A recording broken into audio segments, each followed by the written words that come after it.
looks to be a good start from Toyota, and Alex Mertz gets an absolute flyer there.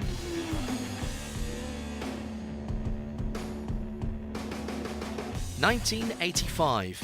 Toyota headed for the world's most famous endurance race with its first official Le Mans 24-hour entry.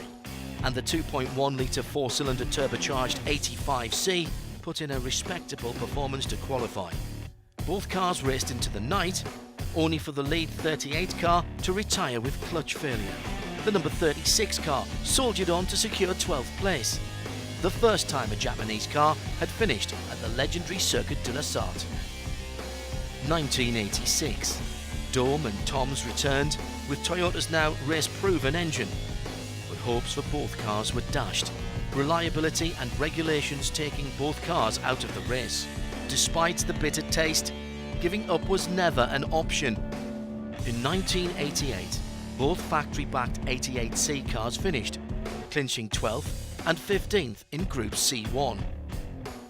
Toyota entered its first full world endurance season in 1989, followed in 1990 by its highest ranking finish so far, 6th.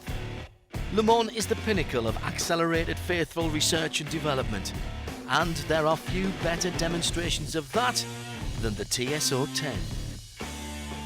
In 1992, 7 years after first trying to tame the 24 hours, Toyota finally achieved its first podium. A year later, with the news that the Japanese championship was cancelled, Toyota didn't shelve their car, but built a trio of new chassis and went to Le Mans. They finished 4th.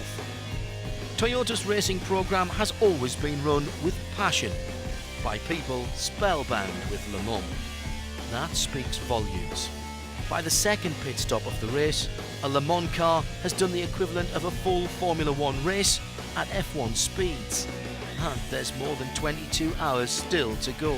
This is the Goliath of testing, the ultimate proving ground, punishing yet rewarding. Wipers, lights, brakes, go. Mr. Toyota would have approved. 1994 was Toyota's Le Mans for the taking. In the final hour, the 94C LM was robbed of its lead. Toyota smelled victory, but had to settle for second. 1998 brought the debut of the beautiful TS020 or Toyota GT1, regarded as one of Le Mans' finest contenders. The GT1 qualified second and held second position in the 98 race until transmission failure in the final hour shattered the team's hopes. 12 months later, a puncture in the final hour wrested victory from the GT1 for a second consecutive year. At least it claimed the fastest lap. 2013, second again. But the fans' hearts are thoroughly won over by Toyota and the TS030 hybrid. Le Mans never owes anyone anything. You have to earn Le Mans. Hybrid and four-wheel drive innovation combined forces in 2014. The TS040 hybrid featured an all-new naturally aspirated 3.7-litre V8 with a pioneering supercapacitor hybrid system. 1,000 horsepower under the driver's right foot. Hello again, podium. Third.